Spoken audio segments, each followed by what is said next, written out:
What's happening? It's your girl Estelle, and this is me, and we are here on Press Pause Productions.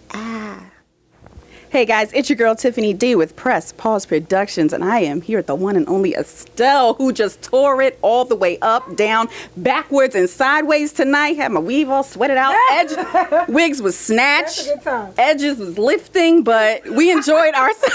So they were lifting clear off because we were partying. You had us really turned up tonight. That's the time. That's what was meant to happen. I'm happy. So let's talk about this tour. Yeah. I mean, this is my first time seeing you live, and what an experience. It's an experience interacting with the fans. So let's talk about the tour, places you've been. What does it mean to you? What is it about? Tell us everything. This is the first Lovers Rock experience. I've been wanting to do a tour like this for the longest. All my tours have been like productions or like a stand and look at me scenario, and I always feel like I want to party with my fans more than anything else. So this tour was designed specifically for that kind of energy. I want to do it smaller. I want to do it so I can go in the crowd. I want to do it in places where it didn't feel so detached from touching the fans, you know? And especially because I know I have a lot of Steven Universe and younger fans. I wanted them to be able to come and kick it and just be in it too, you know? Yes. So, Which was a dope part of the show. Yeah. Everyone started singing. I had to do it. They were like, yes, the crystals. They lost their minds. I was like, oh, I'm so happy. Yes, and we actually really appreciate that. You know, it's rare that you find an artist that will really get down in there. You was Dirty Wine and people were on stage. I was on stage. Check for that footage. She was. We was up there trying to give it and our knees weren't having it, no. Yes. Let's get into this album, Lovers Rock. There's a very interesting story behind it. So for our viewers, Press Pause Productions, tell us the story behind the album. Well, the album is based on just evolving and my parents' love story. I started writing this album and went through a lot of personal resets, I want to say, and it was essentially based on me looking at my parents' love story and seeing that I was doing a lot of things that I shouldn't have been doing, you know, personally, because I wasn't living their life, you know. But they say you do what you see, not what your parents tell you to do. Exactly. And so I decided to kind of reset my life, but I just still love their story, and I just wanted to write it in a way that kind of, if they could have lived it with me now, how would it end up? How would it have been? What would the story have been? And that's what I did in these songs. I wrote the songs and sang songs that felt like freedom instead of being stifled and held, you know. And did therapy play a part in that? Because at one point in the show you talked about, you know, going to therapy and really working through some of those issues. That it really resonated with the crowd, because I feel like a lot of people are going through things like that. I mean, therapy is like it used to be a dirty word.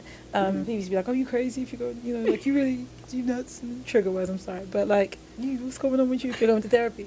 And now to me, I look at it like it's just listening to yourself from a different perspective, or questioning yourself from a different perspective, and you know, sometimes thinking the thoughts outside of your head instead of just feeling like you know all the answers, and you know, and trying to learn a different way maybe sometimes, because the way you've been doing it hasn't been working. You know.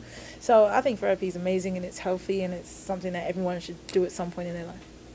Well, we appreciate all of the process that you went through in therapy and in writing this album, really, because this is one of the few albums, honestly, that I can listen to from the first song to the last song. I listened to it twice today, real rap. And it's such like a Sunday morning, but then it's a turn up. It's got everything in one. How did you go about picking, you know, what songs were going to be on the album? I'm pretty sure you recorded more than what made it. Yeah, it was very hard. It was my team. Like, I fought for this album. I went super hard to get the records that I felt needed to be on this album. Normally, I kind of like, you know, I kind of defer, because as an artist, you kind of just don't want to be too, you know, kind of stand in your own way, being too insular about the songs.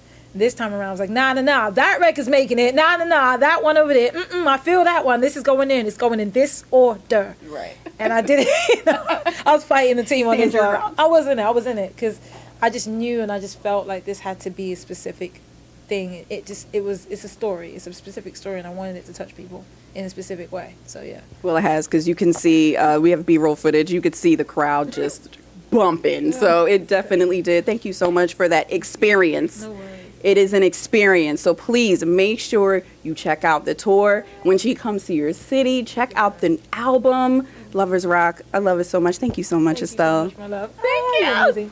Thank you. Thanks for having me on stage. We was turned up. We was turned. I was old. The knees cracked, but I was up there with you. I'm going to go home and soak now. Like, okay, Epsom salt, y'all. Okay. Rose petals and Epsom salt. Where's the bottle? Tiffani D, Estelle, Press Pause Productions.